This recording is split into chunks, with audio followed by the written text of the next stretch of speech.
Okay, so I've had a couple of you guys ask me about how I do my eyeshadow. So I thought I would go through that today. I do have my, let's see if you can see him. I have my 5-year-old home, so you'll probably hear him in the background. But so I've done one eye right here. And before I jump into kind of showing you what I do, I thought I would just talk through my color choices real quick. So I swap out my shades a lot. I love eyeshadow. It's like my favorite part of makeup.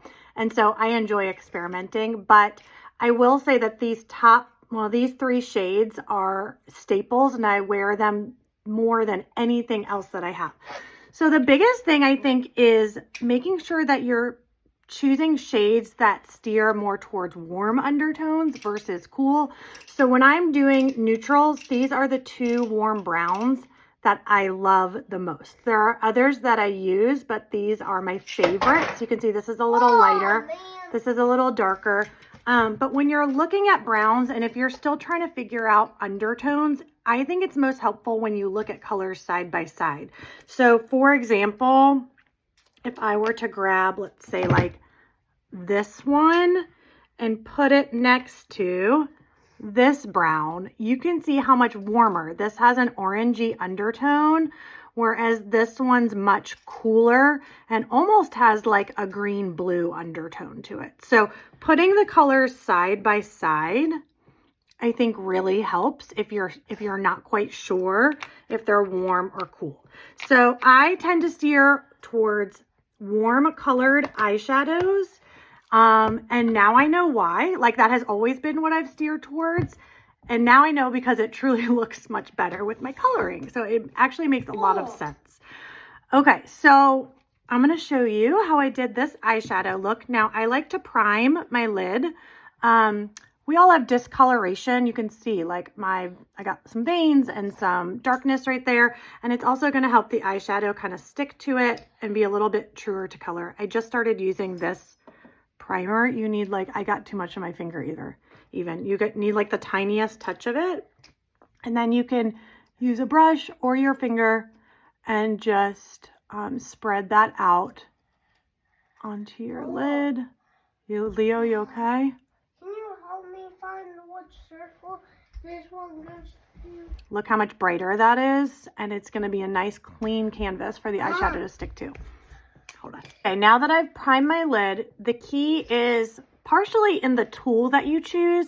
So you want to use a really fluffy brush, okay? I like this brush because it's fluffy on one side and then it's more dense and small on the other. So you can kind of just use that for everything. And you're going to start with a light or medium matte shade. So I'm starting here in this warm brown. I'm going to put a little bit on the brush, kind of tap off the excess. You want to start and you want to use a really light hand, okay? So I'm going to just start to tap that on the outer part of my lid, and it's best to build on the color. So get a little bit, and then if you need more, you can tap back into your eyeshadow. So I'm going to concentrate it out here and just kind of blend inwards, just like this. Now the key is that you open your eye and make sure you go above the crease of your eye and just kind of soften out that area all the way up towards, not to your eyebrow, but towards it so that we can actually see the color. I'm gonna add a little bit more. And then again, just take the time to blend it. And I'll kind of drag it upwards just to create a little bit of lift and like elongation in that area. Okay. Then, so if you were doing a quick daytime look, you could just put one matte on. I love shimmer, so you could add a shimmer on your lid and call it a day. But I'm going to show you how I add a darker shade to add a little bit more dimension. So I'm going to use the smaller end of my brush, tap in, and then just again, tap. It gives you more control over where you're putting the color in that outer corner.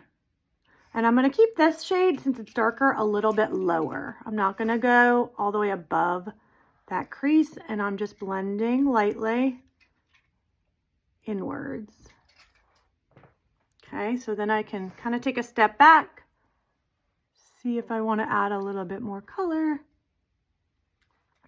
just like that. The other thing I do is I don't use actual eyeliner very often. I will use just a dark eyeshadow. So I'm just going to tap into that same darker brown and run that along my lower lash line because I do like some definition there, but it's much softer. And I'm just going to go about halfway. Okay. And then the fun part is adding some shimmer. So I very often wear pinks. This is a pretty like rose gold pink. This is a peach, but these are all great colors, and especially for the springtime too. This is a great kind of palette. Today I kind of mixed this peachy shade. So you could wear that on its own. I just love this pink, so I wear it a lot. But I mix the two. So I'm just tapping that on the center of my lid, just like that. And again, just kind of soften the edges. And then the last step, do you want to make sure your brush is clean, is to grab a light kind of cream shade. And I'm going to pop that in my inner corner of my eye. It like wakes your eyes up instantly if you're someone who feels like you look tired. It's like a little trick. And then I'll put a little bit under the arch of my brow as well, just to draw the eye upwards. Make your eye area look bigger. You okay, Leo? So, all right, I'll help you, buddy.